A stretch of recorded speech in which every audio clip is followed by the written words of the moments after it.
radio for the masses. Headline edition, July 8, 1947. The Army Air Forces has announced that a flying disc has been found and is now in the possession of the Army. If the game is rigged, change the game. Game changer. I occasionally think how quickly our differences worldwide would vanish if we were facing an alien threat from outside this world. This is Fade to Black with your host, Jimmy Church, on the Game Changer Radio Network. All right. Good evening. How you doing? How you doing? Fade to Black.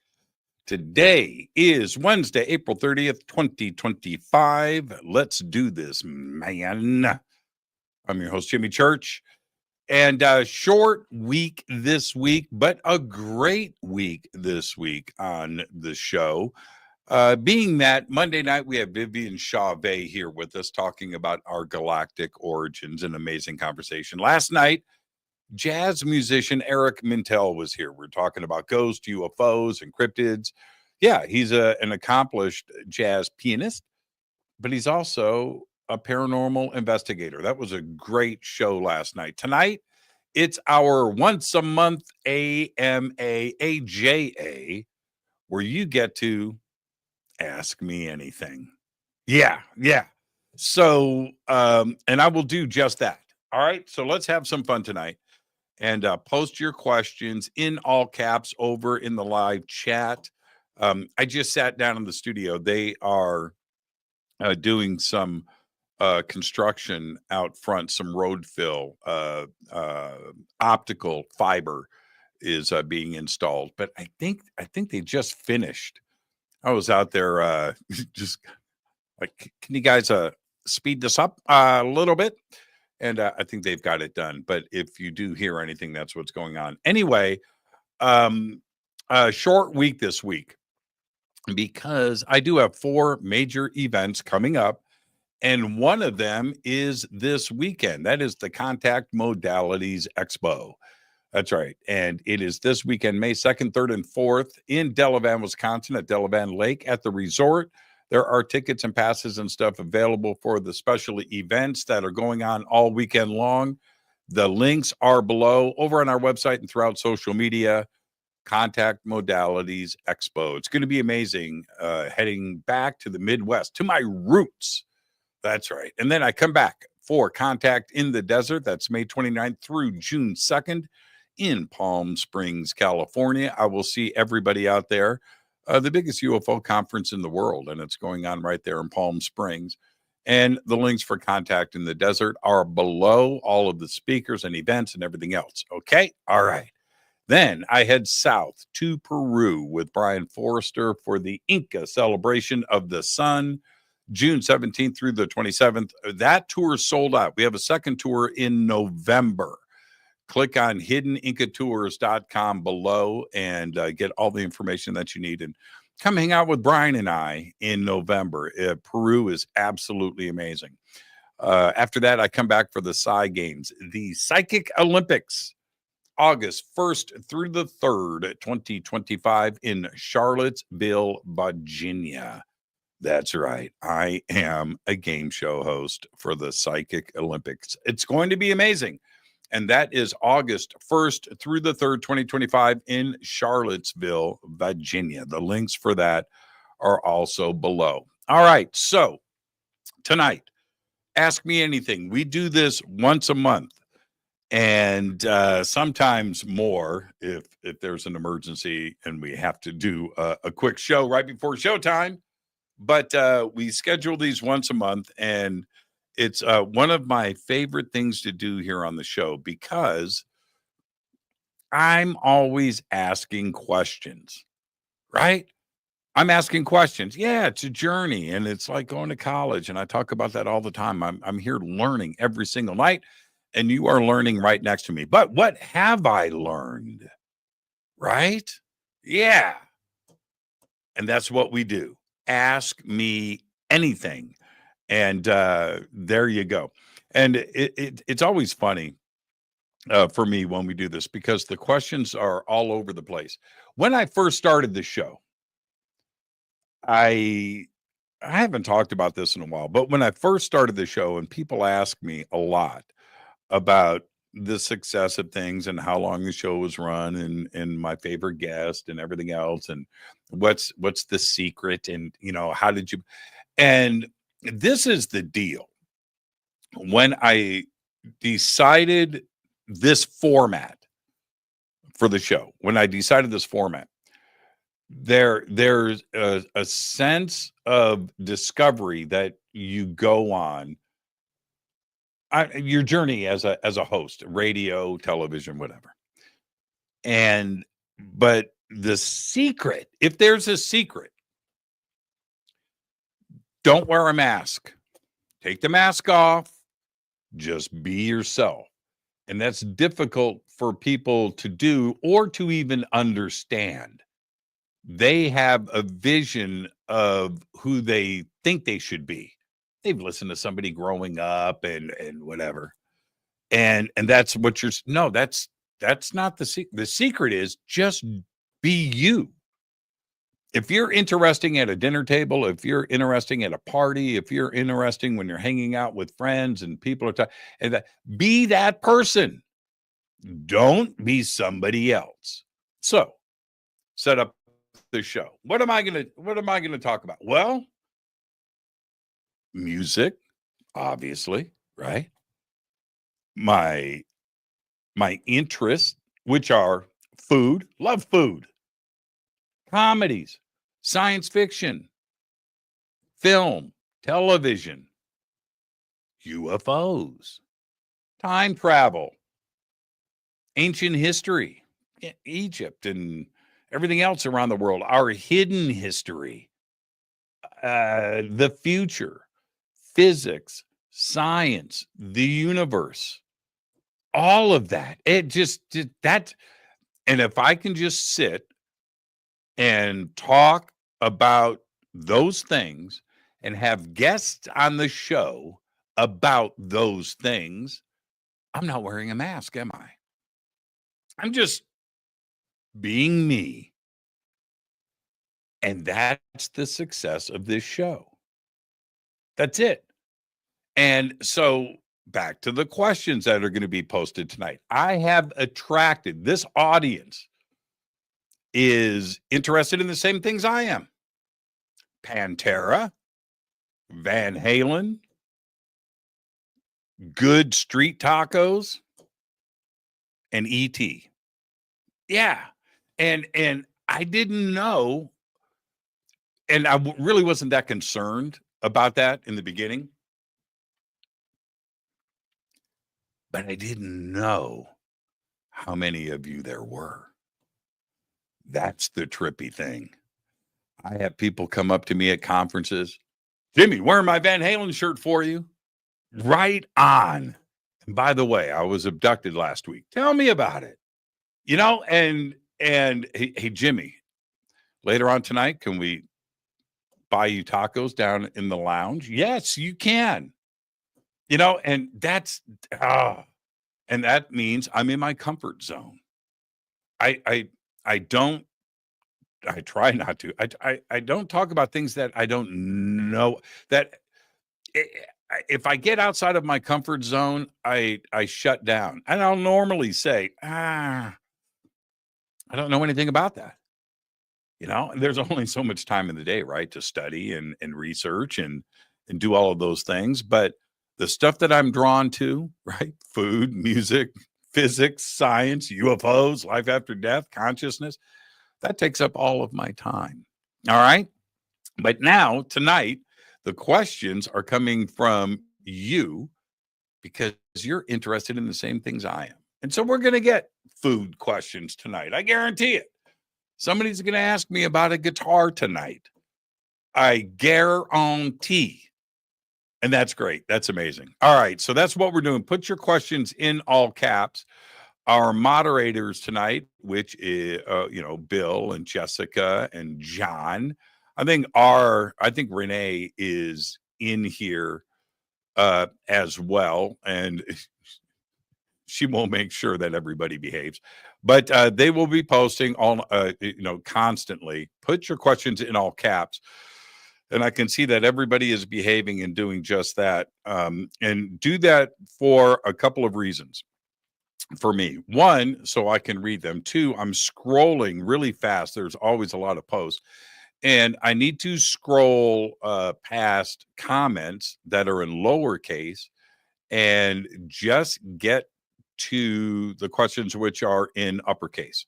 All right. It just makes it easy for me. Plus, I don't read these questions in advance. You guys know that. You've been here with me for a very long time, most of you. And you know that if it's there and it's in all caps, I'm going to read it. So just do me that favor and put everything in all caps and we'll blast through. I'll try to get through everything tonight. All right. Like I always do. So with that, that's why I do the show. That's why you are here. And that's why you ask interesting questions. So I got all of that out of the way. I am looking forward to getting out to the Midwest, and I don't do it as often as I would like. And every time I get to the Midwest and I drive around and I just see the environment and the change, it's just so grounding for me. Man. Okay, for those of you out there in the Midwest, outside of California, I should say, just out there in the Midwest. Okay, I want you to imagine this for a second. Out here, we don't have a Bob Evans restaurant. Doesn't exist, right? I go to the Midwest and there's Perkins and Bob Evans and things. I always mention Cracker Barrel, right? And Steak and Shake, on and on. Waffle House, right? We don't have any of that out here. And I know it sounds strange. If you came out here and you would see restaurants that you've never heard of and you would probably never eat at. Most of it's good, but driving around I'm just like, I'm home. There's a Bob Evans. Can we stop? Because I know that they've got sausage, gravy, and biscuits. Which if you want sausage, gravy, and biscuits out here in California, you know what you have to do? Make it yourself. Yeah. And I know you do. And I know, your mom's got the ultimate recipe and you've got the ultimate recipe. But what about going out for breakfast? Right? I can't. It doesn't exist out here. So, yeah, I'm excited. When I'm in the Midwest and I drive past a Waffle House, I need to stop for that Denver omelet. Yeah. All right. I'll see everybody out there at the Contact Modalities Expo. Somebody asked me earlier today, or I think it was Renee, am I going to get to the Harley Davidson Museum? And I've got a very busy schedule. I just don't see it in the cards.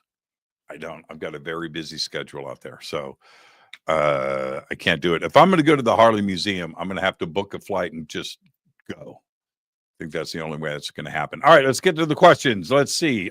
Renee's up first. As always, Renee. Jimmy, what is the last music you listened to today? All right, so I'm looking at the questions, and so I'm gonna do this. So I'm looking this way, because if I'm looking this and I'm looking straight at this camera, then you're going to see me turn and look at the question. So if I do this, I'm already there. All right. What do we got? Jimmy, what was the last music that you listened to today? Beastie Boys. Yep. I listened to all of Paul's Boutique. I did. And I listened to Intergalactic. Yeah. Beastie Boys. I love the Beastie Boys. I mean, yeah. So that's what I listened to today. Paul's Boutique. When I listened to Paul's Boutique, and there was a lot of lawsuits behind that, and it was like the first album that featured sampling, and man, they hit everything too, man. They hit the Eagles, they hit the Beatles. They were just sampling, and I think it was the Chemical Brothers or somebody like that who helped them produce that album. It was done in Silver Lake here in Southern California. And but when that album came out, I remember listening to it straight away. Hadn't heard it yet, and I thought, this is the future. This is incredible, and it still stands on its own today.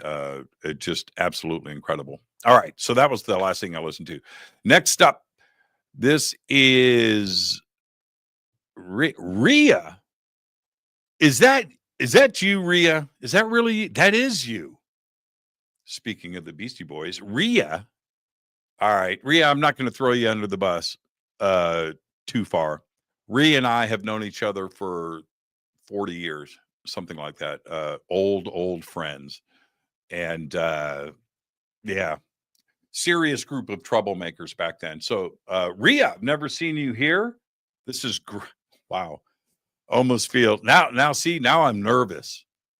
Yeah, Rhea's here. Okay, her question is, all right, Jimmy, recommendation for a good entry-level digital keyboard with weighted keys, beats, etc. for first-year music major. Goal is DJ music production, asking for a friend. All right, Rhea, is this for you? Okay, so Rhea knows that I'm from the music industry, and she saw me buy and sell a lot of gear back in the day. And so she's coming to me for advice. I love that after all these years. You can't go wrong, Rhea, with the Alesis 88 weighted keyboards. I think they have two. They have a concert, they have a pro, and another version that's a little more inexpensive. But I don't know if those have beats on it. But the keys, 88 full weighted, are probably the best action in the business, especially for the money. But if you want something with beats on it, Roland has one called a Go. I almost got one, so that's why I know about this. But it's 61 keys, but weighted, but that's got beats and accompanying tracks and other stuff on it. Both will allow you to record what you're doing. So if you want concert action, like a real grand piano weighted action, go with the Alesis. You're not going to get the beats, but you're going to get the sounds and you're going to get the action. But if you want to go the other way with more music production, go with the Roland Go. Yeah, the 61. It's red. I almost got it. I didn't. I got the Alesis. Okay. All right. So, yeah, there you go. Rhea, good to see you in here. And everybody say hi to Rhea. I can't believe Rhea's in here. Man. I'm all nervous, Rhea. Thank you. I love UFOs. We have the technology to travel and transport supersonic. Okay, that's true. And what? We just don't develop that any further? Great question. Oh, we got two questions here. Why is there no Concorde? Another great question. Why has development stalled on supersonic aircraft and beyond? Yeah, I ask myself that all the time. And when I used to fly into JFK, seeing the Concordes parked at JFK back in the 90s was absolutely incredible for me. They were just lined up right there and to see them. I never got a chance to fly in the Concorde. But Concorde started blowing up tires, and they had a couple of crashes, and that was the end of Concorde and supersonic. The Russians had the Tu-122 Concorde knockoff. Now, and there were a couple of other concerns. Okay, this is the deal with supersonic, at least civilian wise. I have sonic booms that go over my house every single day. They're always flying supersonic out here, but those are fighter jets. Hopefully fighter jets. Over the Concorde, because of its sonic booms, only flew over the Atlantic Ocean. So those sonic booms wouldn't happen over a city. Okay. Flying supersonic commercial between LA and New York or across the United States, you would have sonic booms going off, and it was noise considerations that stopped that. So they're really, the only way to go supersonic and fly the Concorde was to go to Heathrow or Charles de Gaulle. and make that flight, but there was nothing ever over the United States. And so because of the noise regulations behind it, I'm just talking commercial wise, because I'll get to other developments that are going on in just a second. There wasn't any money in it. There wasn't any reason to pursue it. Now, there are a few supersonic designs that have come out since Concorde was grounded. Nothing ever just took, and it's money. There's not enough revenue there, right? And trying to get these things supersonic without a sonic boom is difficult. Now, NASA and Lockheed Skunk Works have developed a new supersonic plane. Okay, I'm not going to comment further if I've seen it or not. Wink, wink. It's got a really long pointed nose, and it can go supersonic without a sonic boom. And there are a couple of new designs that have popped up in the last 6 months that civilian commercial aircraft that are designed to go supersonic without a sonic boom.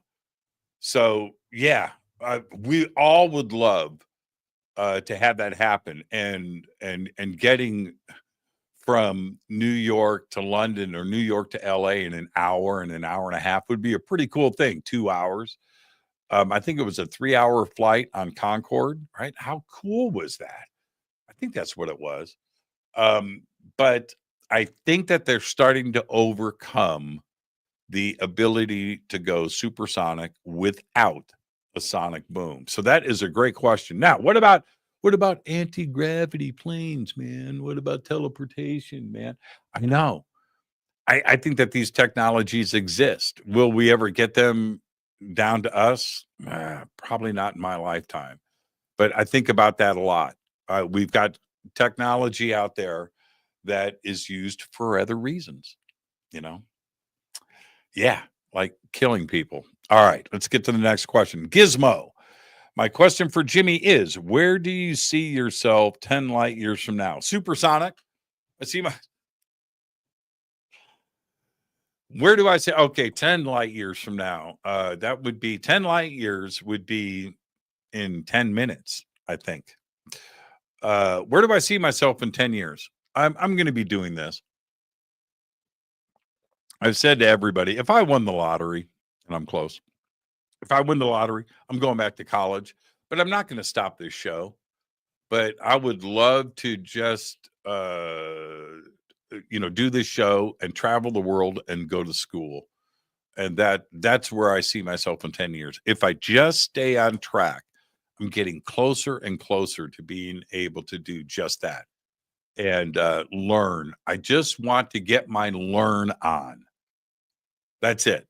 I need to get answers to questions. So I see myself right here and going to school. Great question, Gizmo. Nemo's Odyssey.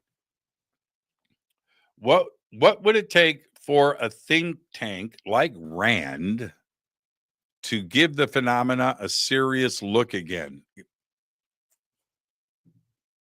They are. And Nemo, if that is your God-given name, it's a great name. Hats off to your parents for that. The ideas that science is bringing forward to us is the phenomenon. Now think about it. Just think about what I'm saying. I know I talk about this a lot, but let's drive this point home once again.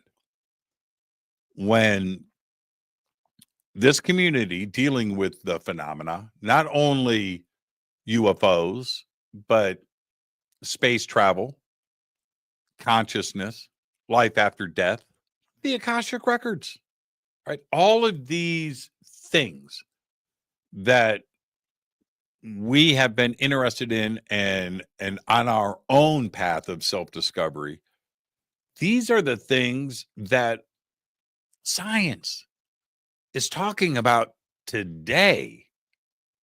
right now. And so they are looking at this. The conversation in science about consciousness right now is starting to get pretty trippy and pretty mind-blowing. And there's that part. And I read a couple of studies this week that were pretty interesting, where they are taking a look at this. But the ideas of the multiverse or extra dimensions or parallel worlds, time travel, of course, entanglement, all deal with not only space travel, but telepathy and consciousness and extra dimensions and what may be beyond our reality that is here. So I think that they are looking at this. And the other part, when you're talking about Rand here, you've got to throw in DARPA into this too as well, is the human brain computer interface. And that is really tapping into the phenomenon. What if, and they are doing this now, okay? You imagine a film, okay? The perfect film, whatever it is, love story, science fiction, whatever it is, and you imagine it, the dreamscape, you put it all together. And what you are imagining is being recorded. Think about that. That's pretty nuts. That's your consciousness. That's your imagination being recorded in full panchromatic resonance, full widescreen, maybe 3D surround sound, right? With the soundtrack. So yeah, I think that they are seriously looking at. They are doing it from a scientific mindset. That's how you get funding, right? This is a scientific study that they're doing, but it's the phenomenon as we have been talking about for all of these decades. So I'm right there. Nemo, great question. Next up, let's see. Jessica, okay. What is the first thing you want to do when you get to the Midwest? I just told you, Waffle House. Oh man. You know what? The first thing is the smell. Yeah, I know that sounds strange, but the Midwest has, you get, after hanging out in the Midwest and you fly back to LA and you get off the plane and you step onto the street at Sepulveda Boulevard and you go, well, I'm back, right? That scent. The scent of the Midwest is green, grass, flowers, oxygen that doesn't smell, that doesn't have some kind of off odor to it. There's a sweetness. It smells like the room freshener you spray here in LA. That's what the Midwest smells like when you walk down the sidewalk. So that's the first thing I am going to do. And then I'm going to go to a Waffle House. Thank you for that, Jessica. All right, let's see. Next up, Bill Kelly. What does it mean when someone says the Les Paul guitar sounds dirty? Ah, okay. All right. In a basic sense, I don't have any Les. Do I have a Les Paul in here? I think I've got some Les Paul-ish guitars. All right. I can use this for an example. Let me roll back. Let me grab this guitar up here on top. All right. This isn't a Les Paul. This is an Ibanez Artist Gold Top. Les Paul is single cutaway. But okay, so the reason is this. Humbucking pickups. It's a hotter output. Okay, it's a hotter output. So A Strat has single coils, only one coil. This is 2 coils, only has one, and it's a less output. And some would say a cleaner tone, and that a Les Paul is a hotter output and it's easier to get dirty. And even running clean on a clean channel on an amp, you can get it to crunch up because this is a hotter output. Now, this is not a Les Paul, but it's beautiful, isn't it? That's an Ibanez Gold Top Artist. This is a great guitar. My first guitar when I was a kid. All right, so that answers that question. And let's put this. Did you hear that? So it doesn't fall over. All right. See, I told you we'd have guitar questions in here. All right. Let's see. Phillips, what is the Explorer guitar above the Ibanez Gem? That is you're talking about the Dean? That is a Dean ML. Man, don't make me pull. He's talking about that guitar right there. That is a Dean ML, a great guitar, by the way. And that is called the full pick guard because it's got a pick guard that goes on, and it's black and white. It's half and half. It's a hardtail with Seymour Duncan JBs and a JB and a JN. But that is a Dean ML. Yeah, it's a great guitar too. I love that guitar. Yeah.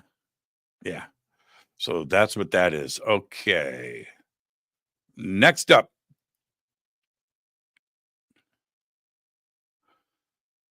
Unitary Enoch the Witness. Hi, Jimmy. My wife recently got a good condition Fender. Oh, 3 guitar questions in a row. I love it. Got a good condition Fender electric guitar for $400. Is that a good deal? I'll come up with a riff for your show. Ha ha ha. If it's a Fender and it says Fender on it, and you got it for $400, yeah. Yeah. Does it play good? Do you like it? That's a good, yeah. Yeah. Would love to know what kind it is. Is it a Strat? You got a Strat for $400, even, a Mexican Strat. That's a good price. Now, $400 for a Fender. It says Fender on the headstock. Anything, Mustang, Jazz, doesn't matter. Yeah, you did good. You did good. And you did even better if you like it. But that's a really good price. Yeah. Yep. Roger White. What are your thoughts on the power outage that happened causing trains to stop? Oh, I didn't know about South Africa. I knew about Spain and Portugal. I didn't know. I didn't hear about South Africa. But I don't know. But the Spain and Portugal was pretty strange, wasn't it? And I thought to myself, is that hacking? Did somebody hack the power grid? And nobody's really talking about, we're talking, Spain, lost power, traffic lights, trains. I read a report they did in the fire department, hundreds of elevator rescues. Power grid hack? That's one of the things that scares me about AI and hackers with bad intent. Think about that. Getting into a country's infrastructure and our electrical grid, power companies, water purification plants and stuff like that here in the United States, they are getting hacked all the time. And they are constantly battling that. And yeah, North Korea, Russia, whoever, just coming at us, trying to do just that. And it just makes me wonder, man, did somebody in Spain let their guard down? Portugal, did somebody get in? Could it be that? Instructing AI, okay, shut down the power. How would you shut down the power? And that's That's a scary thought to me. That's part AI, taking over the world or doing that, right? The singular. That's not what scares me. It's once you get to artificial general intelligence and you just want AI to do something bad, give it the question, and you're going to have 10,000 bad solutions quickly. Scary things. And that's what scares me about AI. So I'm wondering if the Spain and Portugal power outage was the result of hackers. I didn't hear about South Africa, though. Okay, next up. Jimmy, have you tried the Yamaha Tag 3 yet? Tag 3. What's the Yamaha Tag 3? I haven't. I'm curious, though. Yamaha Tag 3. Oh, no, I haven't. No, that looks interesting. It's not cheap either. It's not cheap. $1,700. There you go. No, I haven't. What's special about it? I'll check it out though. I don't have the only acoustics that I have are the Strat and the Tele Acoustasonics. And then I have a 335 down there and some semi hollows like the PRS that's behind me and another artist that's semi hollow up there. I've got those, but I don't have an acoustic. No, I don't. Been thinking about getting one lately, though. It's funny that you asked me that question. Yeah. Android Paranormal. Have you listened to the new Whistleblowers interview, Matthew Brown? Okay. I've listened to part of it. As with all whistleblowers, the CV, your pedigree, and your background all matter. But even, David Grush is a good example. You kind of need some evidence to back things up. And so I'm on the fence with any whistleblower. I'm happy to interview them and talk to them.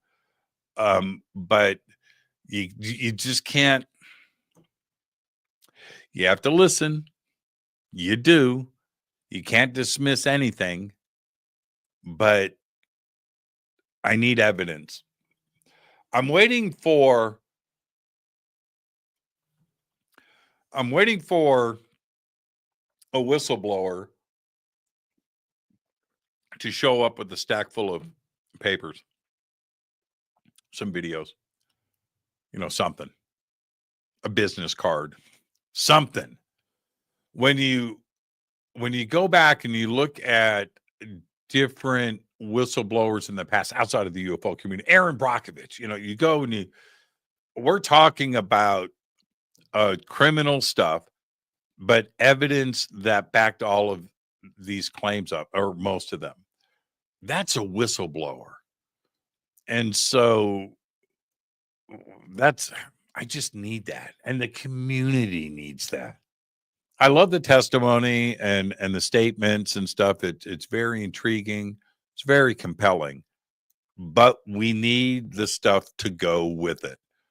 And one of the disappointments, it's not a disappointment, but man, it would have been great. It would have been a Christmas gift if Grush, whatever he gave the IG, the Inspector General, I want that paperwork.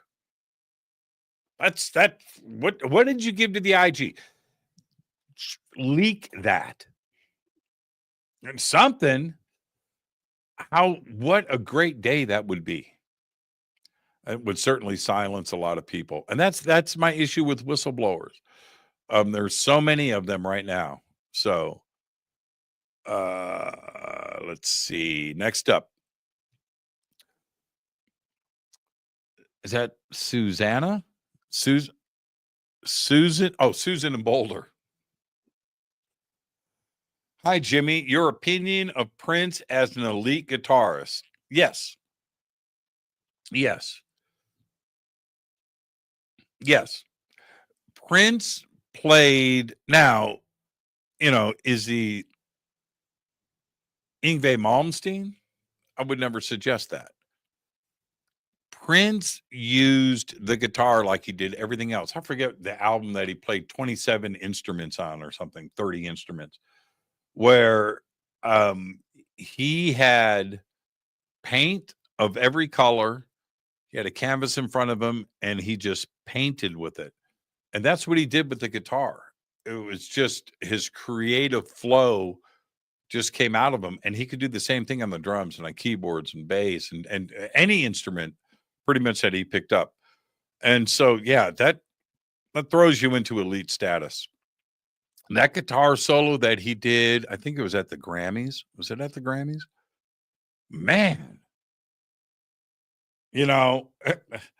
and improv, no mistakes, pure soul.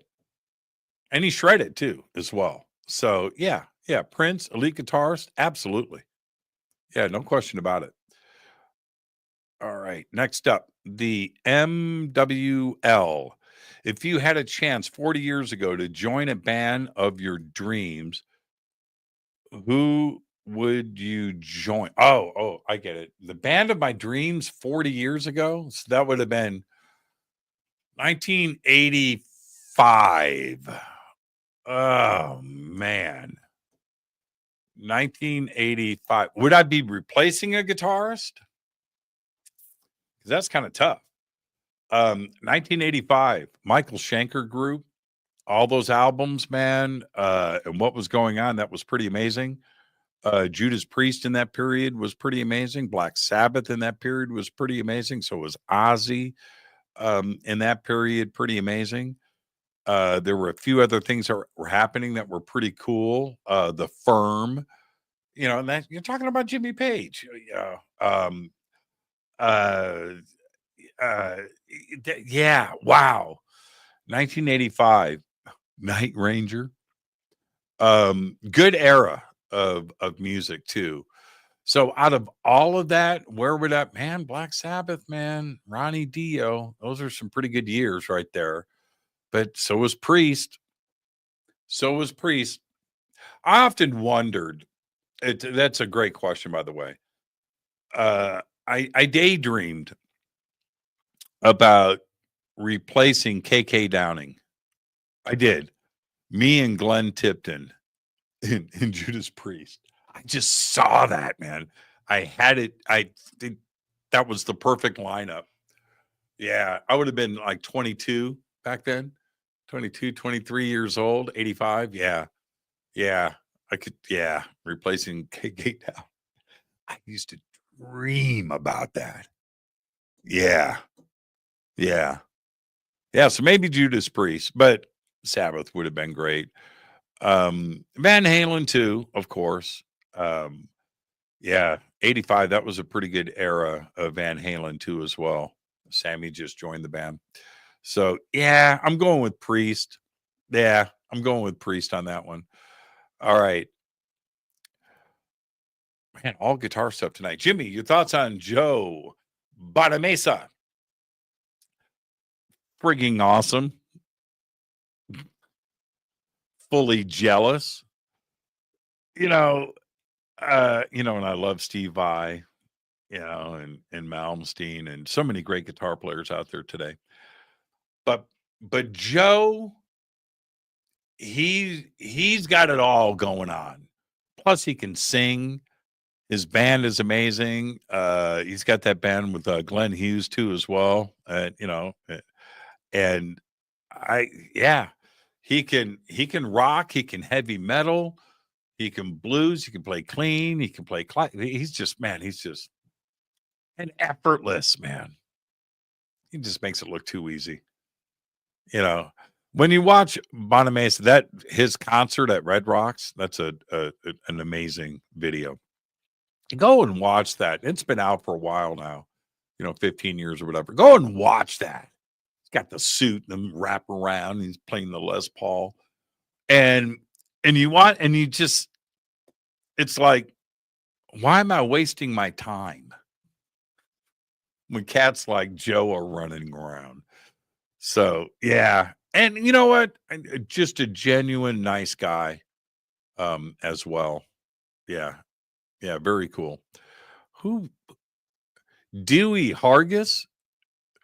Please go to Waffle House for me when you're in Wisconsin. And thanks for always having an awesome show to watch, brother. Thank you, Dewey. Dewey, 50 large. I didn't see that come in. I just saw it now. Thank you for that, Dewey. Very, very cool. And when I get back, I'll present my check from Waffle House that you bought me breakfast. Thank you so much for that. All right, let's see. Man, I just love, this is why right now, this is what makes this show worth it for me. It's just hanging out with you guys. Just absolutely amazing. Absolutely amazing. So many questions. Get Zappa's daughter, Moon Unit, on your show. She is a delight to talk to, other than the expected talk on Frank. Her granddad died under unusual questions, okay, related to UFOs. He was deep in military circles. Is that right? I have some connections there. I didn't know about that story. Okay. Thank you for that. So many questions, and I'm on it. I can make that happen. I didn't know. All right. I'm on it. Thank you for that. That's why I love this audience right there. Jimmy, I got zapped by a blue energy beam from a UFO I was interacting with years ago. Seriously, have you ever heard what this beam may be for? Or I felt nothing. Interesting. Well, I don't know, but Travis Walton tells a story similar to that. And, his abduction story is, it's out there. It's been told many times by him and by others, and, the movie. But when he got hit by the beam and he got knocked backwards, you said you didn't feel anything.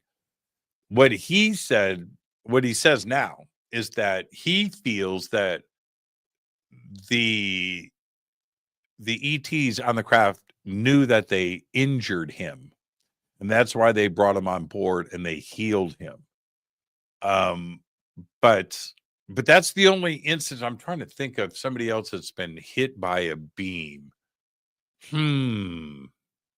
Others that have talked about that, it's always been in relation to downloads. Yeah. Like Sammy Hagar's story, for instance.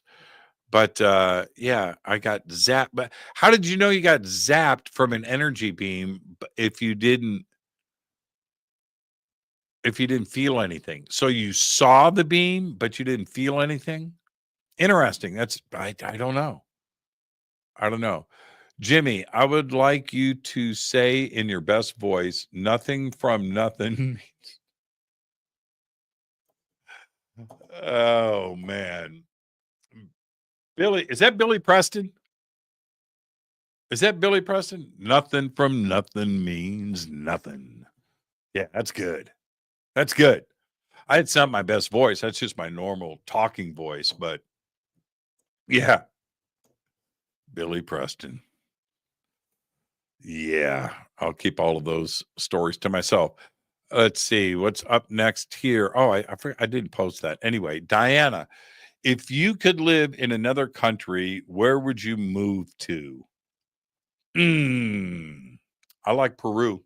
I do. Belize, Spain.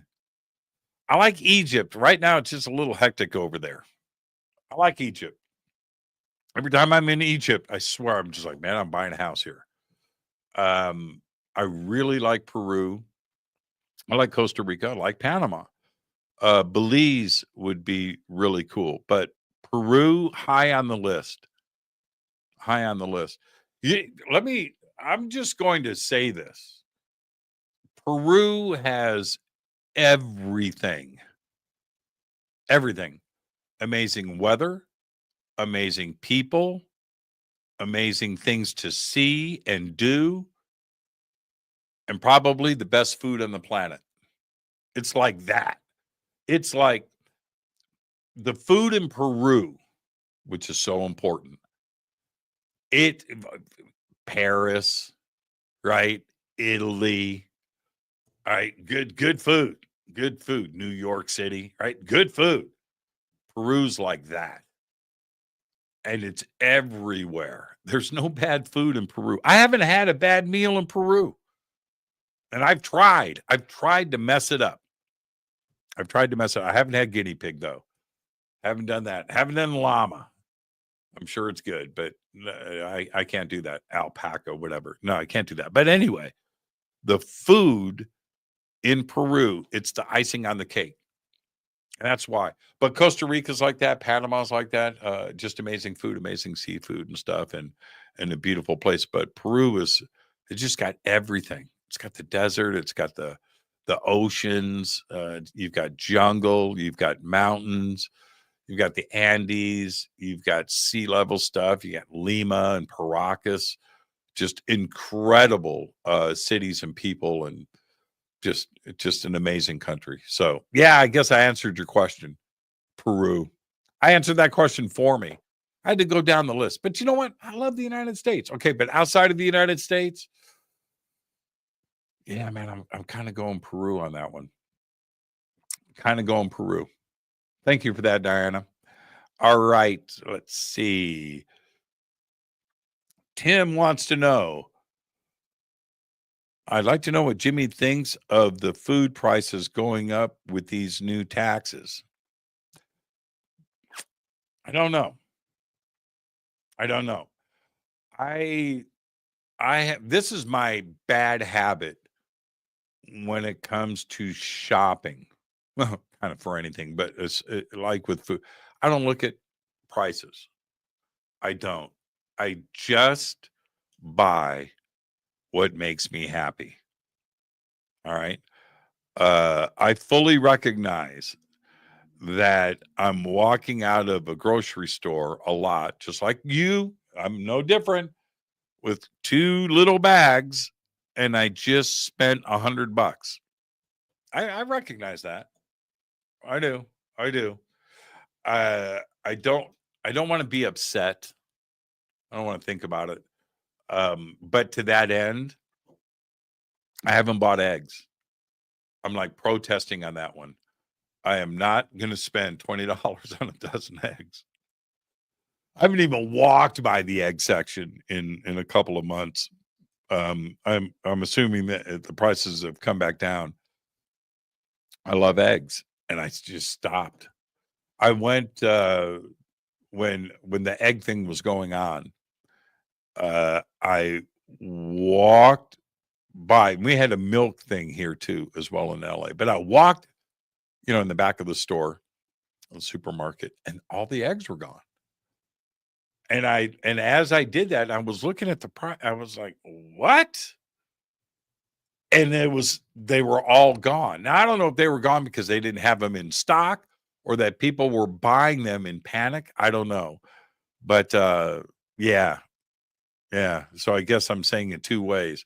I protested over, but I can't give up, certain things. So I just shop for what I want and what makes me happy. And I just make do with whatever it is. Yeah. I know it's getting expensive. It is. Let's see. This is from Pilar. Jimmy, the video just got really fuzzy and sound is off. Is it at your side? Nope. We are on. Jimmy's cam is blurry for you guys too. Huh. I don't know. Everything should be clear on this end. Like I said, they were just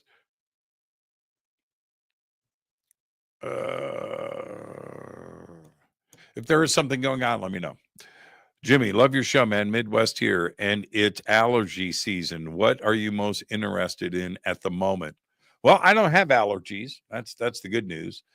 Uh, what what am I most interested in at the moment? Like in this community? Um,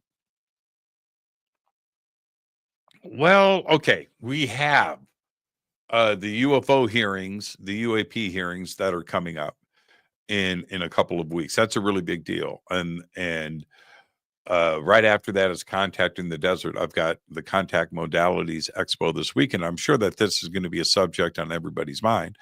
The Contact Modalities Expo deals with contact modalities as different subjects, but the UFO phenomena right now is definitely at the center for me.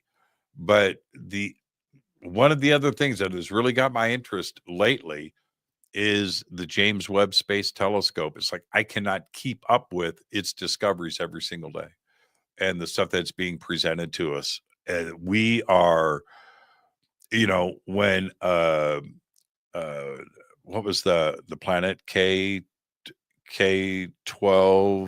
AB? I think that was it. I could have it wrong.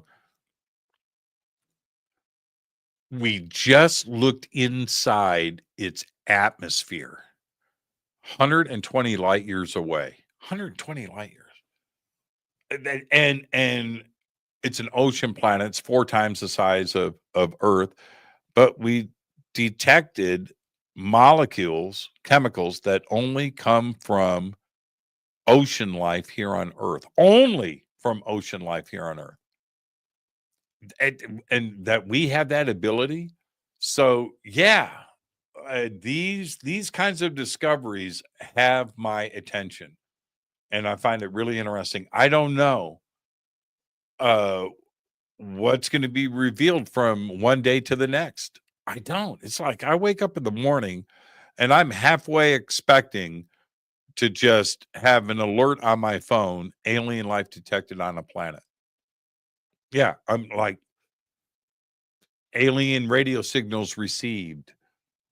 I'm expecting that. Yeah, that's really got my interest right now.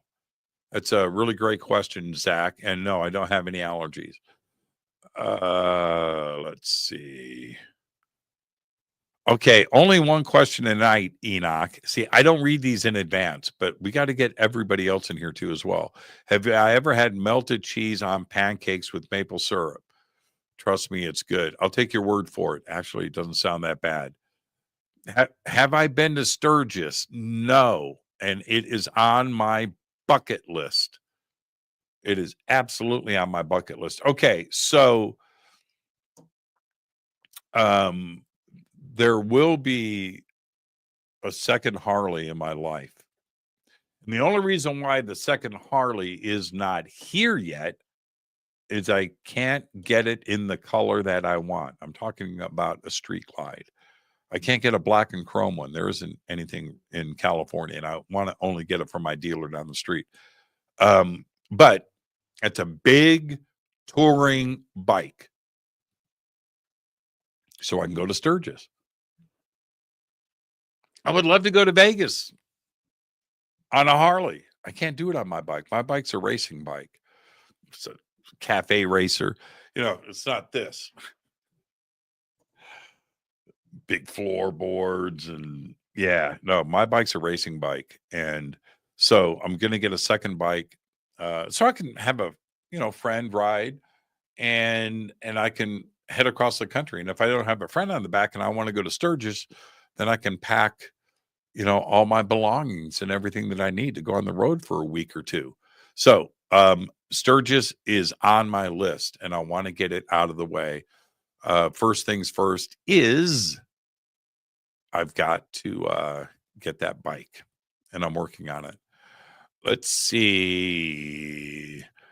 Let's get to Jimmy. What headphones are you using? These are Tascams and these are the Tascam TH05s.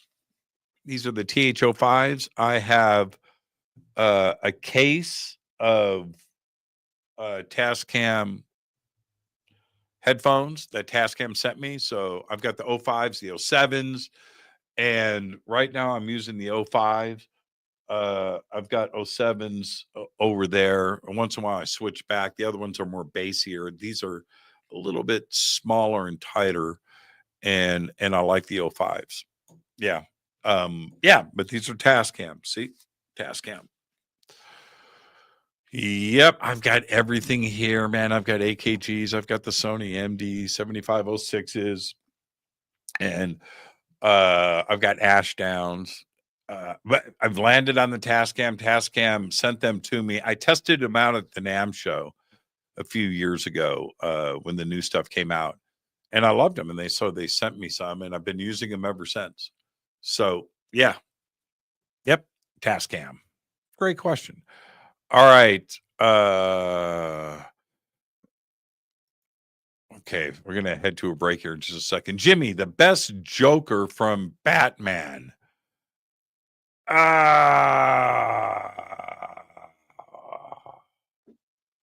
That's tough. That's tough. I'm going Jack Nicholson. But man, there's been some really great Jokers though. Oh man. Yeah. All right, let's take a break right here. This is Fade to Black. I am your host, Jimmy Church. Tonight is our once a month AMA Ask Me Anything. Post your questions in the live chat in all caps. I'll be right back with more of your questions right after this short break.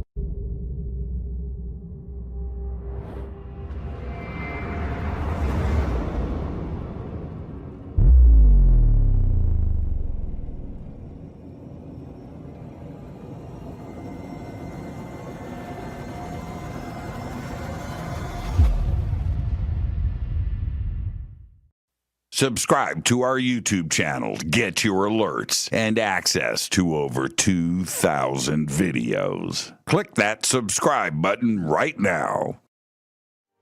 Go to jimmychurchradio.com and get the Fade to Black official podcast. 2,000 episodes, all of them commercial free for just $2 a month.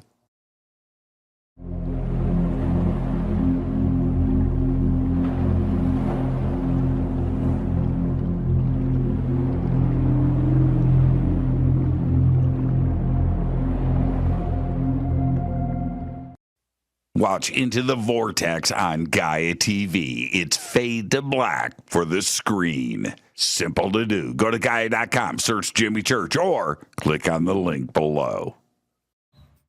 Follow Fade to Black on Twitter at JChurchRadio. Get all of the show updates every single day. It's now called X, but who cares?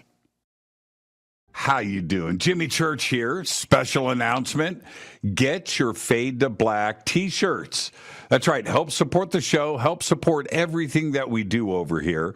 We've got 2 T-shirts. We've got 2 ways to get them. Get your Fade to Black T-shirt today. Go Backley Tappy.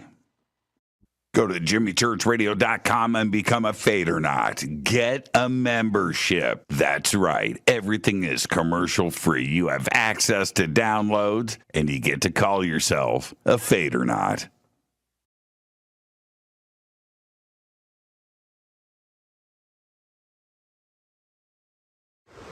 Today we're headed to Bolivia, Tiwanaku, Peru, and of course, Pumapunku. Brian, exciting. Thank you so much for everything, my friend. Always an honor. Right behind us is the sacred river of the Inca that goes past Machu Picchu. So we're going to be driving up to its source at 15,000 feet above sea level and then down to Lake Titicaca. So today we hit 15,000 feet. Yes. Crazy. And you can do it with us. All you have to do is go to hiddenincatours.com. Simple. We've got 2 tours coming up next year, one in June for the summer solstice, right? And then another one right here in November. So hiddenincatours.com. Come and hang out with Brian and I and his amazing team. Right on.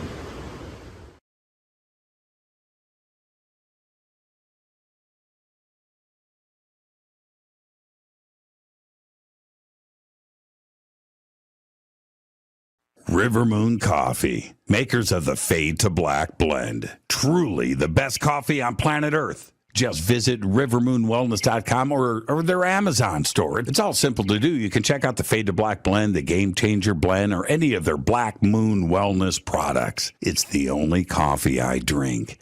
It is the best, and it's Doc. Again, rivermoonwellness.com.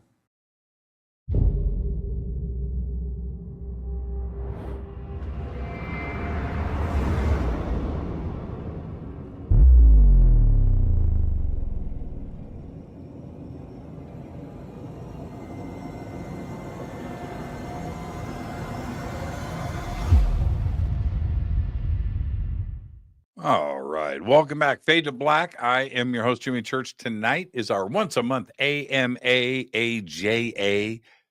get to ask me anything. Post your questions in all caps in our live chat over on YouTube. And let's get right back to it. Man, great show tonight, by the way. Really enjoying this. Tim, what is your favorite movie and TV shows of all time? Wow. I can probably run down a top 10 on both really quick. Of course, 2001, A Space Odyssey, The Godfather 1 and 2, Close Encounters of the Third Kind, Arrival, any Wes Anderson film, just moving down the list. Arrival is amazing. Interstellar is amazing. Going back old school, Forbidden Planet is amazing. And man, so there's that. That's just a quick rundown. TV shows, aside from the obvious, the X-Files, great, of course. Going back old school, Lost in Space, the Star Trek, the original series, UFO, Space 1999, all great, right? Invaders, all great. But today, and there's a lot of really good TV shows. Right now, I'm watching The Studio. It's on Apple TV. Really, really good. Really enjoying The Last of Us. Yes, and The Expanse. Yes, but I got to tell you, there is a certain place in my heart for funny stuff that isn't necessarily science fiction. And I can go down the list. 30 Rock, Brooklyn Nine-Nine, Kimmy Schmidt, Parks and Recreation, stuff like that, where The Good Place, those are amazing TV shows, very funny and, no laugh track and just really great writing. And Fremulon, right? Fremulon. Yeah. So I enjoy those as much as I enjoy something like The Expanse. Stargate Universe, Stargate Atlantis and Stargate this and then SG-1 and all good, but Stargate Universe, only 2 seasons, and they didn't do a 3rd season, and they should have. Stargate Universe is way up there in excellence. The original Stargate film, for that matter, is definitely on that list too as well. And, it's a mad world. Love those. Yeah, some of that old stuff is just really, really good. So, and Don't Look Up. Wow. Quantum Mania. I like most of the Marvel stuff, movies that have come out in the Guardian series and Thor. Another good series was Loki, dealing with time travel too as well. Really, really good stuff. So, yeah, that's just a quick rundown, just off the cuff. As quickly as I can get it out there. But yeah, man, 30 Rock is so good. And stuff at Parks and Recreation, Arrested Development. So yeah, Jimmy, what are orbs? What is it that everybody sees? And man, I've seen, okay, now there's orbs in the sky that I consider craft. I don't know what they are, but orbs down at sea level in front of, I've only seen that once, and it was pretty incredible. And to this day, I've told the story so many times now, but I still cannot believe I saw what I saw. Oh man. And the crazy part about it, when I was watching it, and I've said it many times, was the lady standing in back of me with her family going, is anybody else watching that orb out there? I was like, what? And everybody started, and we all, and it was big. I don't know. I have no idea. Let's see. This is from Christy Hoover. Christy's got a long one here. If you watch the part 1 of the Matthew Brown interview on Weaponized, what are your thoughts? I haven't watched it. Weaponized. Oh, that's a nap show. No, I haven't seen. I've only seen clips. I didn't realize that it was them. I don't know. I don't know. I didn't realize it came from Nap, but I've just seen clips. So I don't know. I don't know. I just I don't like to speculate or say things about stuff that I don't have enough or any information on.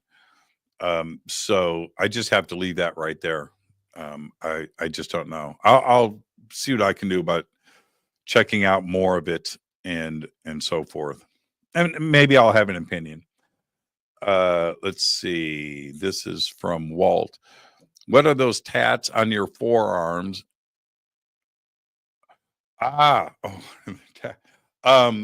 This is Gibson.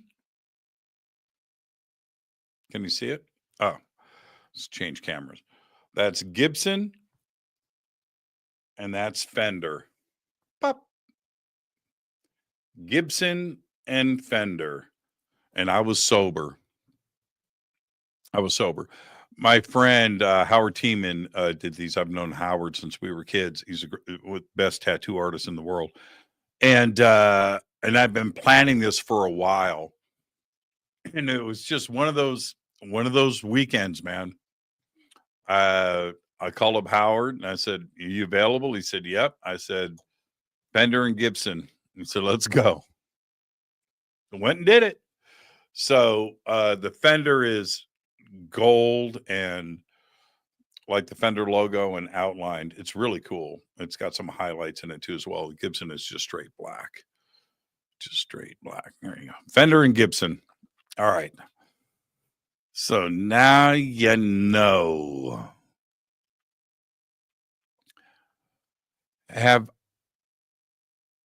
I ever listened to the band Blood Rock from the early 70s?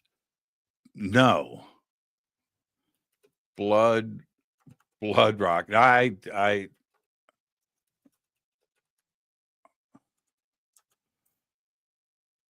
there they are. No. Blood Rock, American hard rock band from Fort Worth, Texas, that had success in the 70s. It came from the Fort Worth club scene. Nick Taylor, Granny, Dean Parks was in that band. Okay. And Warren Ham. All right. No. I'm going to check him out now, though. Years active until 1975. Looks like they got together again in 2005. I will have to I'll have to check him out. Yeah. There you go. Thank you for that. All right. Let's see. Jane's Coffee. What age were you when you first became aware of UFOs? I was 8. I was 8 years old. And that happened. I'll do this. I'll answer this rather quickly. I've told the story before. 4th grade. And when I came, I was a new student, and I came into, this is at Clearview Elementary in Waukegan, Illinois. And I came in Mrs. Lafferty's class, 4th grade.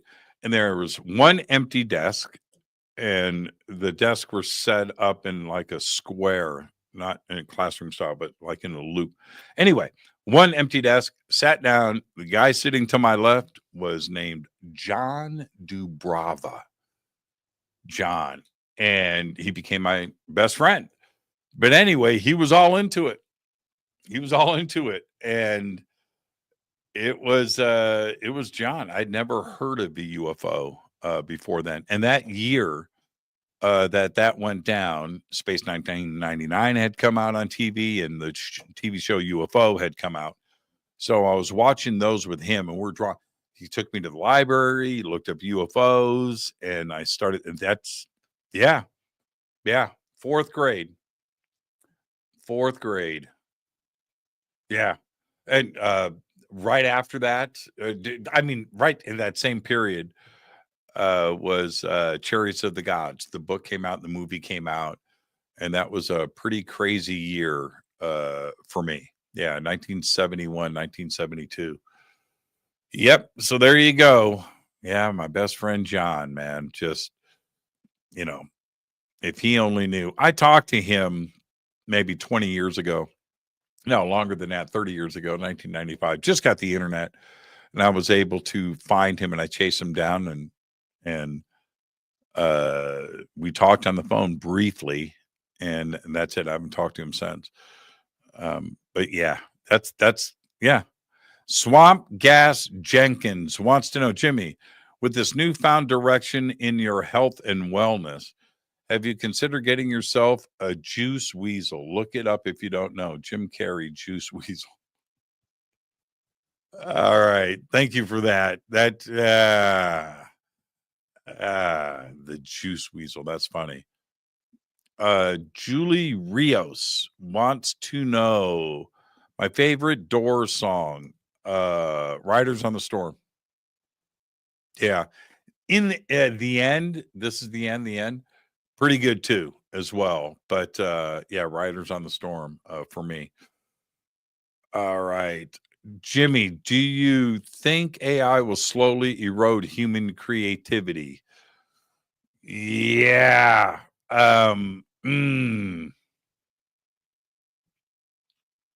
Hasn't it already? All right. Now, what do I mean by that?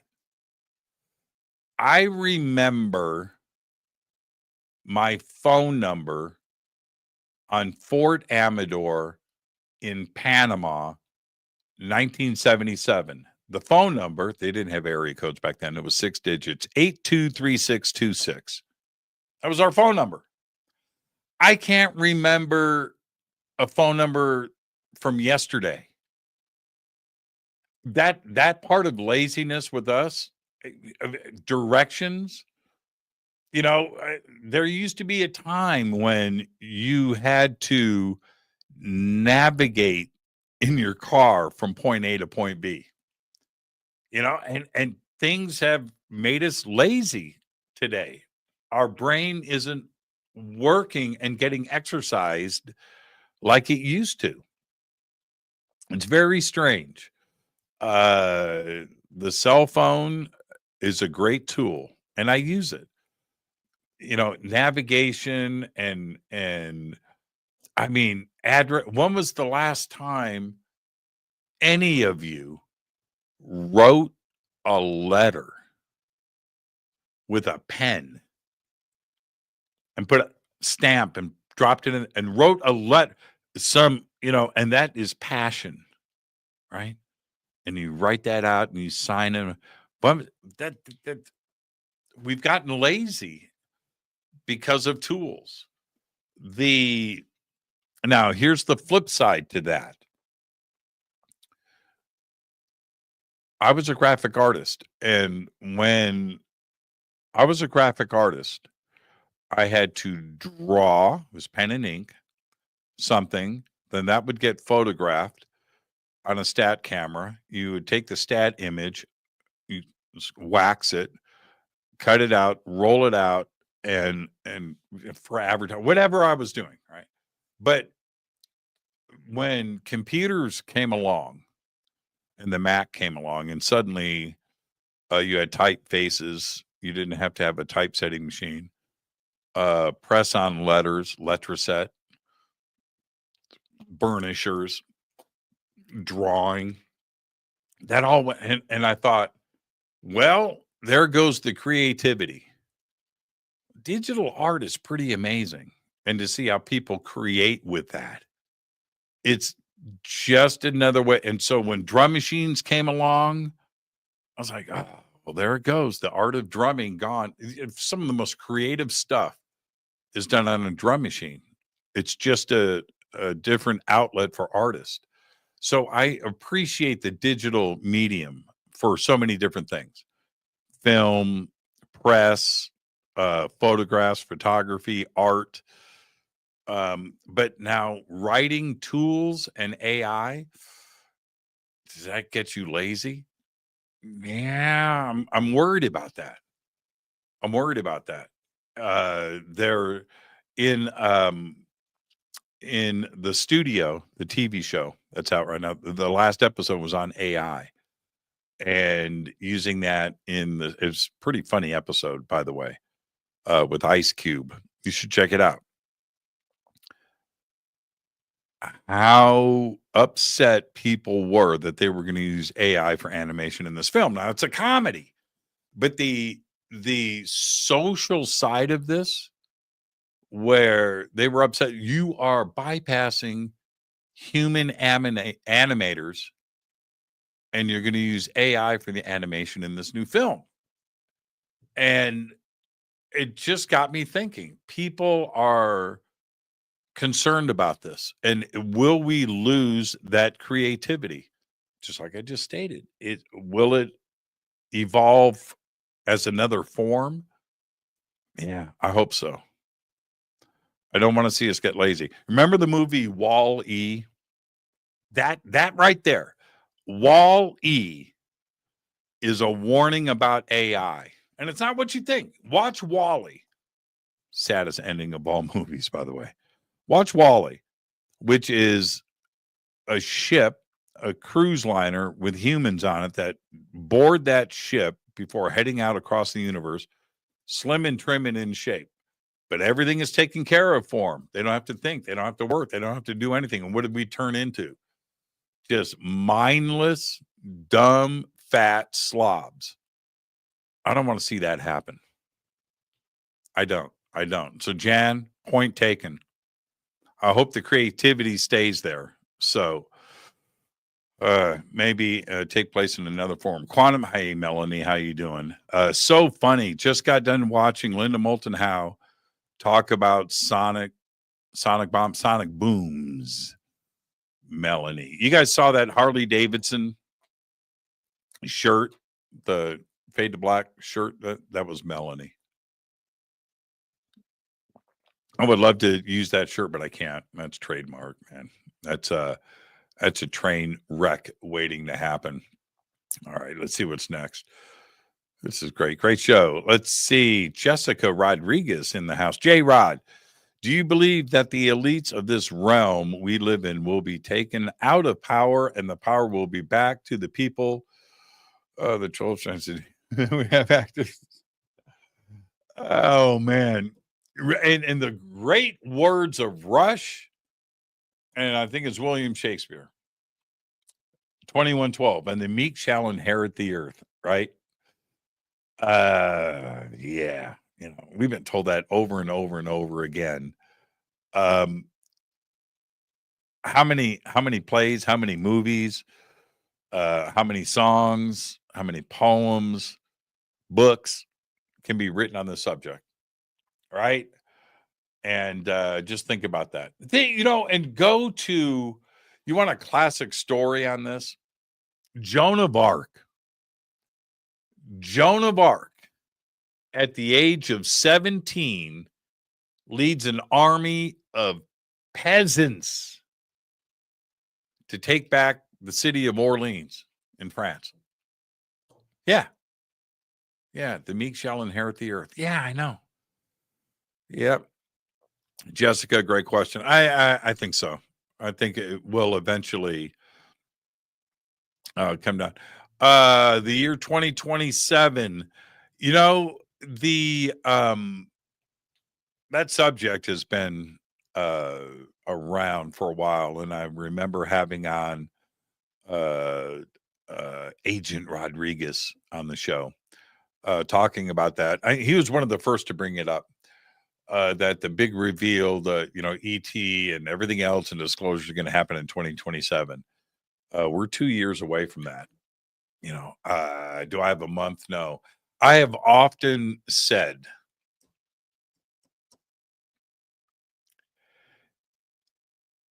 if something is coming towards us and it is being tracked, there is nothing we can do about it, but what we can extrapolate out of that is an arrival time. Just like Arthur C. Clarke in Rendezvous with Rama, right? The Rama series of books. That's how it goes down. And we had about 2 years to prepare. And I think that's what it was, 2-3 years. Could this be a Rama situation? The reason why we're having hearings, all of this discussion, of course, the Department of Defense and Capitol Hill, but it's also the media and everything else. So, whistleblowers coming forward, all of this is happening at a very fast pace. Could it be just that they have a date circled on the calendar? They know when arrival's going to happen. I don't dismiss that possibility. I don't. Do I have secret information? I'm told stuff all the time. Without anything concrete behind it, I'm not going to go out and say this is what I've heard and this is what's going to go. No, I'm not going to do that. But that date's pretty interesting, and it's surfaced a lot of times. Is it possible? Absolutely, and it could happen that way. So there you go. Let's see. The Extraordinary Adventures of Adele Blanc Sec. What? See it if you haven't. Okay. All right. Extraordinary Adventures of Adele Blanc. And I certainly am. What is it?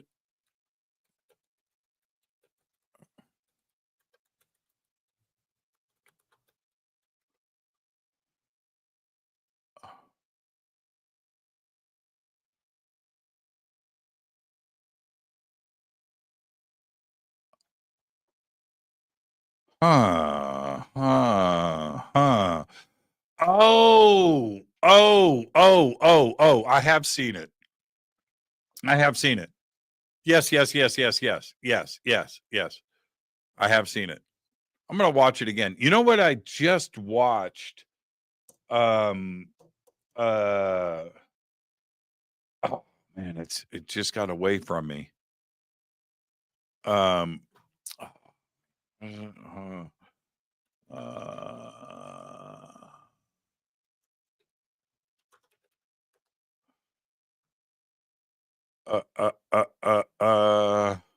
It'll come to me before the end of the show. I'll get back to you on that. I got the name wrong. Not one word spoken in the film. Oh no, there's a couple. All right, let's see.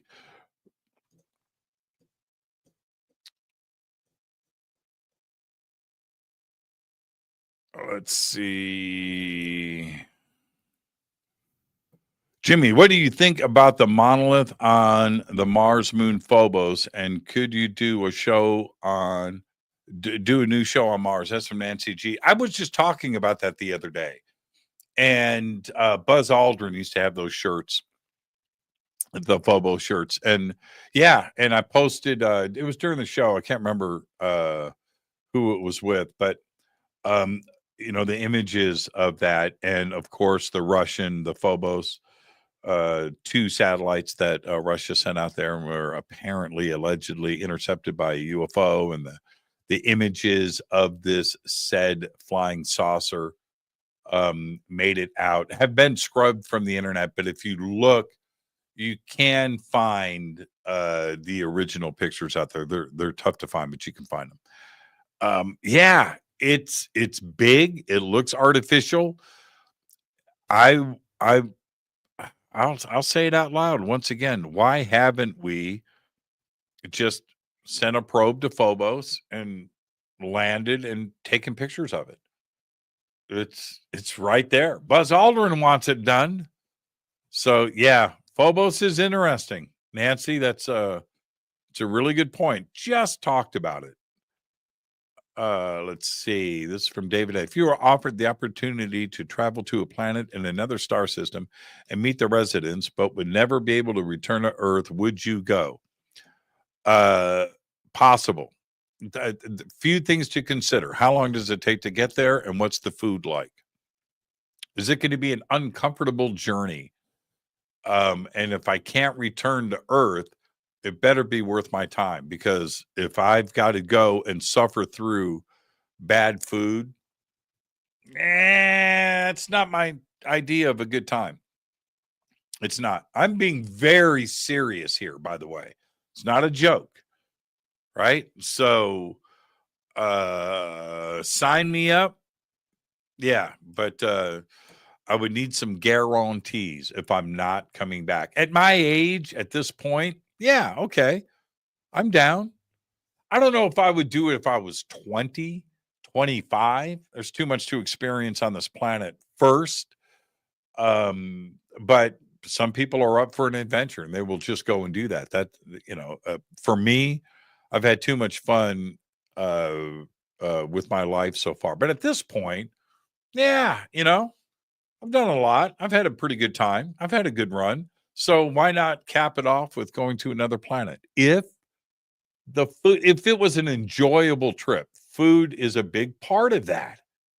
Man, I know I could take music with me and do all of that. And so I wouldn't have, there's certain things I can bring with me, movies and stuff. But you're going to be on the adventure of a lifetime. So you're going to be experiencing that. All right. Food. Oh man, I would need my pillow and blankie too as well. That would have to go with me. But food is the main consideration there. It would. Can you imagine just being miserable for the rest of your life because you are eating dirt? Just eating crap. This is our most wonderful dish. No, it's not. Oh no, that would just no. What are your thoughts on quantum entanglement, energy, vibration, frequency, multidimensional science? Much of what Nikola Tesla was meant to liberate humanity, not enslave it. Great question, Jessica. I mentioned this the other day. I had this weird thing that happened to me late at night when I do my strange thinking. And this thought popped in my head. One of the things that I've had very spirited conversations about is entanglement with different scientists and physicists on the show. And they're always talking about particle and particle. And I get that. But it just popped in my head. Everything is entangled. Every particle is entangled to another particle throughout the universe. That's it. That's my revelation. I think that is what's going to come next in physics. And hopefully this show is time stamped and somebody's going to go, hey, man, Jimmy Church said that 10 years ago. Jimmy Church said that 5 years ago. And what if everything became unentangled? Untangled. Right? Do we just to nothing? Yeah, I believe that everything is entangled. Every particle is entangled with something else. That's my take. Great question, Jessica. I think about it all the time. Jimmy, do you buy any stringed electric instruments from the ancient places you visit? No, I don't see many. Yeah, it's kind of weird. I don't see. I had my eyes out. I constantly do when I go to places looking for music stores. Don't see them. And I haven't I haven't bumped into anything. Would I buy? Yeah, if it's cool and I get excited, but I haven't seen any music stores. Yeah, when I lived in Panama, there was, and I was a rock and roll guitar player. We had to order everything from the Army catalog, right? And they had like 3 guitars for sale in there. Or you had to get a catalog from a music company, and up here was like AME Music Supply and a couple of companies that had catalogs, and you can order, and it would take like 3 months to get it into Panama. There was one music store in all of Panama City that had a couple of electric guitars, and I ordered from that music store DiMarzio pickups, and which eventually I did get, DiMarzio Super 2s, like 1978. But there was no music stores like that in Panama, and I'm sure there's more now, but back then, no. And I walked around a large chunk of Lima, not one music store. I had my eyes peeled. Yeah. I haven't seen anything for sale. I would stop in a second and check something out if I could. So let's see. Okay, that's Val. Artificial intelligence is not programmed to do evil. It is within its parameters. It's intelligent. Intelligence. Yeah. Okay. All right. Let's see. This is Stella. Sorry, Jimmy, I am late, but I was banging my drum set and I got carried to another space time on the jazz day. Question: what do you think about the Nazca lines in Peru that look like runways? Yeah, I love that. It is. Let me tell you something. Your brain is not prepared to see that. It is on such a scale. When you see it, Ancient Aliens or Chariots of the Gods, and you're looking at it, okay, on your TV, you are not that, and that's pretty amazing. That is nothing compared to flying of and sing. No, it is forever and forever.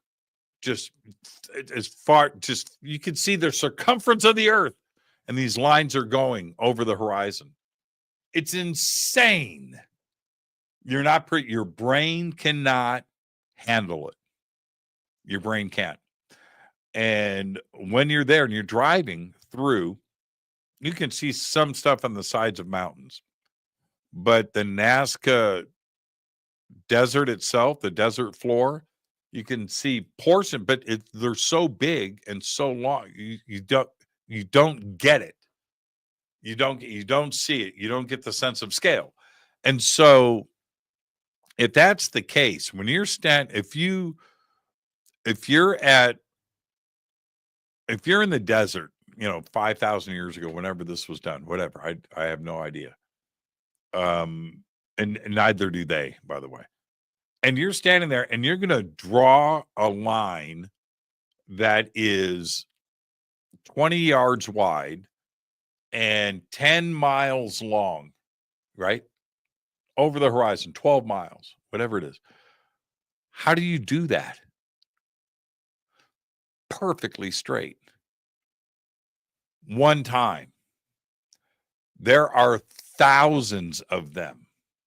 When you're flying in the plane and you look, those lines are crisscrossing and going in every direction as far as you can see, to the left and right, to the front and back. Your brain can't handle it. I'm just telling you, it's unbelievable. There's this one spot, though. They call it the astronaut. And so, and I've seen this a couple of times now, and the pilot will announce it like that. Okay, we're going to turn left.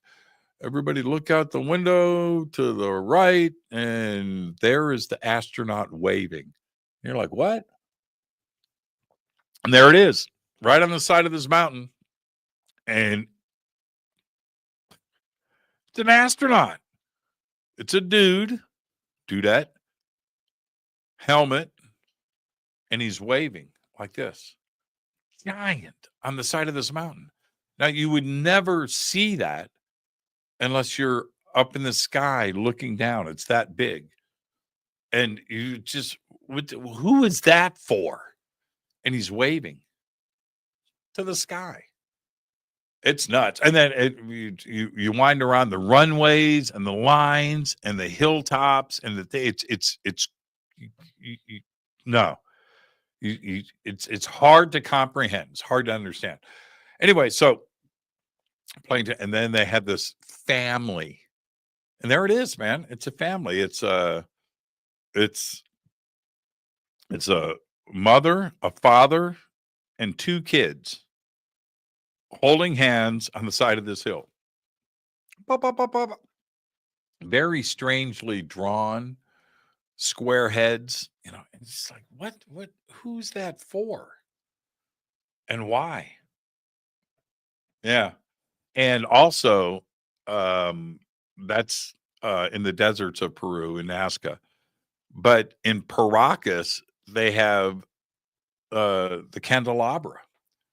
And I've talked about it and I've shown the pictures. That's an enigma. On the side of a mountain, you can only see it from a boat, and you've got to go out into the Pacific Ocean. You drive around, and there it is. I don't know, 1,000 feet tall, 500 feet, 1,000 feet wide. This candelabra on the side of this mountain carved. Nobody knows how old it is or who did it or why it's there. And it's a marker for something. I don't know what, but it looks like, it's older than probably ships. So I'm talking about boats. I don't know. Why is it there? I don't know. But it looks like it's pointing to the sky, and it's huge. So I don't know. These things are best observed or only observed at altitude. I don't have an explanation. Again, if you ever get a chance to see it for yourself, do it. Let's see. This is Laban. Jimmy, do you believe what Lou Elizondo is telling us about UAPs? Well, I don't know if he's really said anything about UAPs. Plenty of questions have come at him from me, many interviews and stuff, television and podcasts and stuff, where that question is, laid out and he dances around. So I don't know if he's ever, the thing is Lou's information, as far as I know. I've talked to Lou a lot. I've been in a movie with Lou. Has he touched a UFO? No. Has he been in the room with one? No. So he's relaying information that he's been given. And even at that point, it's a pretty good dance. I think that's not Lou's mission. I think Lou's mission has always been to get the government to reveal what they know about the phenomenon. I think that's Lou's mission. I don't think Lou has any firsthand information or seen or any of that. That's my take. He's never said that he has. So there you go. But I do believe he's definitely been stirring the pot and getting stuff out of the government and getting this to move forward. So, yeah. All right, let's see. Man, Jessica, you've got 15,000 questions in here. Okay. Let's see. Tara. Let's see. After 35 years, I've gone back to having a turntable. What mid-range floor speakers would you recommend that won't break the bank? I just bought 6 months ago. I got Sony tower speakers. I don't know the brand or the model number. They're like 4 drivers. I don't know, 4 feet tall. And they weren't that expensive. I've got a Sony 2-channel, by the way. stereo amplifier that I've got. These are unpowered speakers, and they sound great. I've got them running with the subwoofer, and they're cool. I think I paid $400 or something for the pair. I've got a surround sound system too as well, and so I wanted something that was big enough to crank. Need that Van Halen cranked up and sound good, but I didn't want it to overtake my room. So these are narrow, and I have two subwoofers in my friggin' family room, one for the surround sound and one for the stereo system. But I bought Sony's. Yeah, I bought Sony's. Went to Best Buy, bought them right off the floor. Let's see. I'm just scrolling. I'm looking for all caps, everybody. Looking for all caps.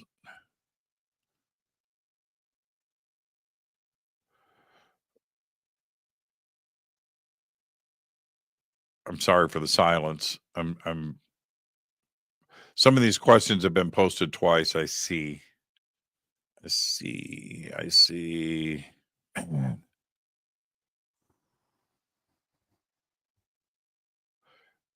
Trader Joe's, $4.47 a dozen. Okay, I'll remember that. Talking about eggs. I think that was about eggs. Will I go to Cracker Barrel in Wisconsin? If there's one close to the hotel, I will. I could do it to or from the airport, though, as well. Let's see. Hi, Jimmy. This is from Esperanza. Hi, Jimmy. For a nice dinner in Delavan, try Jonathan's on Brick Street. Well, you can take me, Esperanza. All right. After our tarot reading. What Jonathan's on Brick Street. Remind me when we get there. I hear the food at the resort is supposed to be amazing. So I did look at their menu. Who is my favorite UFO celebrity? UFO celebrity? Who's my favorite UFO celebrity? Man, it's like a 5-way tie. I mean, what's not to love about Richard Dolan or Whitley Strieber or Linda Moulton Howe or William Henry, Giorgio Tsoukalos, and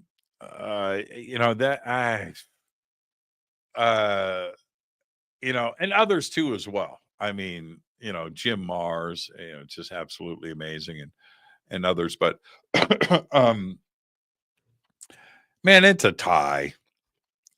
I mean, I've just left so many off that list that I just love equally as well. So, yeah. When you get at that level, everybody's is really cool. So I don't actually have a favorite. Okay. So Kurt M. Man, I got to go Dolan. On that one. Oh, Linda. God, that's tough. Whitley. Dolan and I are just two peas from the same pod, and I just love hanging out with that guy. Yeah, I mean, I've had so many conversations with Richard alone, just for hours, just the two of just sitting there talking about everything under the sun, and the two of us are able to just sit and just talk, and I so much respect for that. So there you go. Okay, so Jimmy, who do you like better, Pro Tools or Reaper? I asked Lee Sklar this. I think he's still using GarageBand. I use Adobe Audition. Yeah. And I prefer the band tool over that. But that's funny. Lee Sklar still using GarageBand. GarageBand back in the first time I ever used it, it was pretty cool. Pretty cool. Let's see. Val Madness says, I must say that Jimmy's voice is one of my favorites when it comes to radio host. Deep, a little raspy, and bassy. Yeah, it's my normal voice, folks. Yep. If you ever get a chance to hang out with me, this is it. This is the voice I was born with. And there you go. All right, let's get back to another question.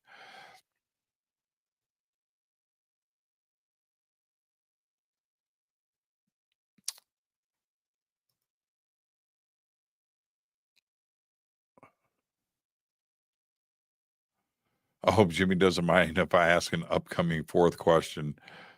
Let's see.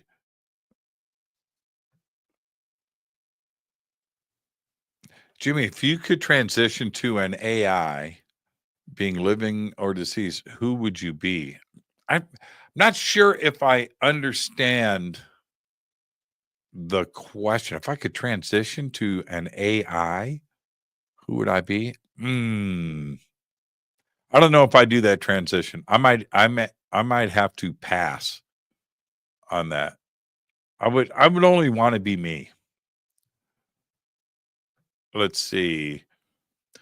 HH, favorite Sunset Strip band from the 80s. Ooh, man, so many good that played the strip, like a strip band from the 80s. Warrant was amazing. Saw them so many times on the strip. Poison, same thing. Saw them so many times on the strip. They were always amazing. Great White, Rock City Angels, Guns N' Roses, of course. I saw so many of their shows on the strip. Yeah. Oh man, it's like all of them. There was a band called Hans Naughty that was really great.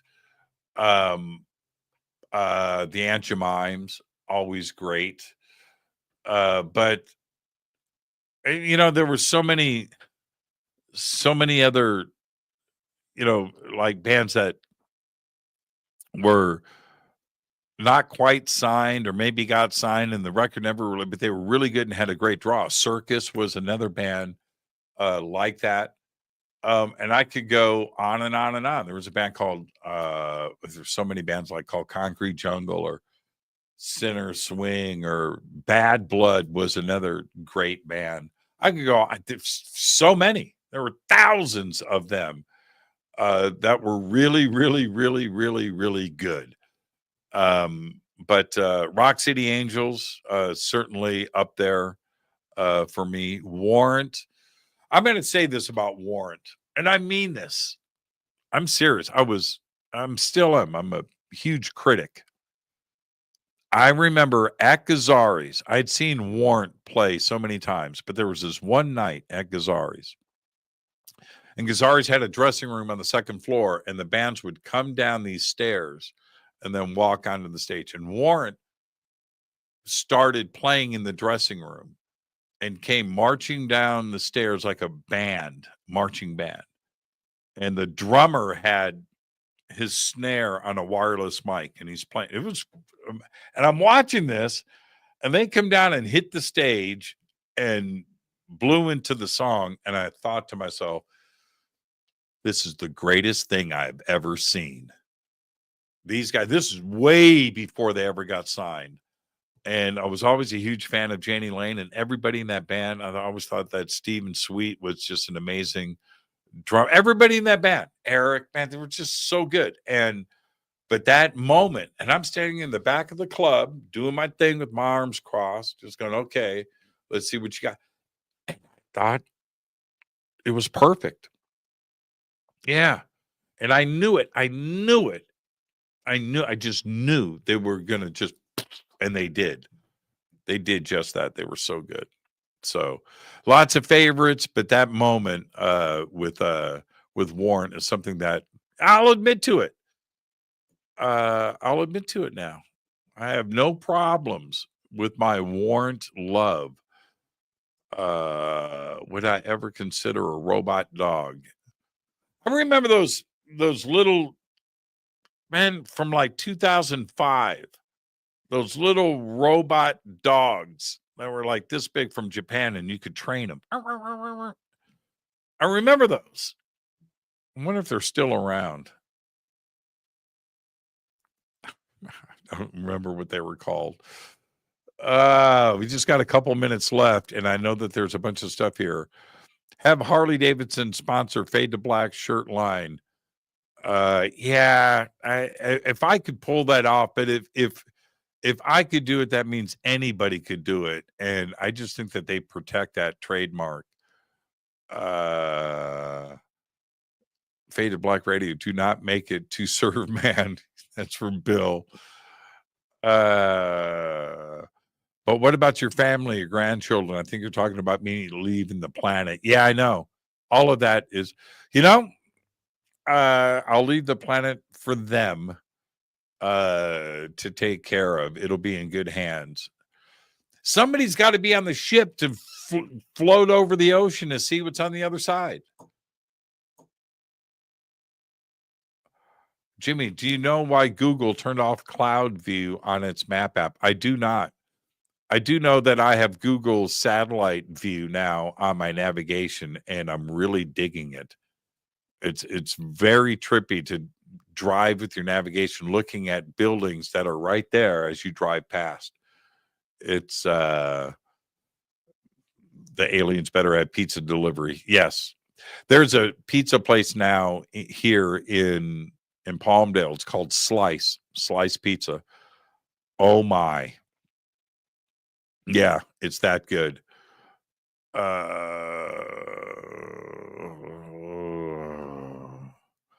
And I think that's going to wrap it. I know I scrolled past a lot of questions here, but I'm just trying to have a good flow. So that'll do it for tonight's show. Always great to hang out with all of you here. I love the AMAs, and it's just a way that we can all just hang out and do our things together. Perfect night on the show. Really appreciate it. Everybody have a great, safe, fun, amazing weekend. I will see and try to do some live streaming and get some stuff to you from the Contact Modalities Expo that is going on this weekend in Delavan, Wisconsin at Delavan Lake. If you're going to be in the area, click on the links below. Come on up and hang out with us. It's going to be absolutely amazing. And I will see everybody back here, I think, on Monday. All right. All right. Until then, I want you to be safe. Go back, Lee. Fade to Black is produced by Hilton J. Palm, Renee Newman, and Michelle Freed. Special thanks to Bill, John, Dex, Jessica, Dennis, and Kevin. Webmaster is Drew the Geek. Music by Doug Aldrich. Intro, Space Boy. Fade to Black is produced by KJCR for the Game Changer Network. This broadcast is owned and copyrighted 2024 by Fade to Black and the Game Changer Network, Inc. It cannot be rebroadcast, downloaded, copied, or used anywhere in the known universe without written permission from Fade to Black or the Game Changer Network. I'm your host, Jimmy Church. Go back, Lee Tappy.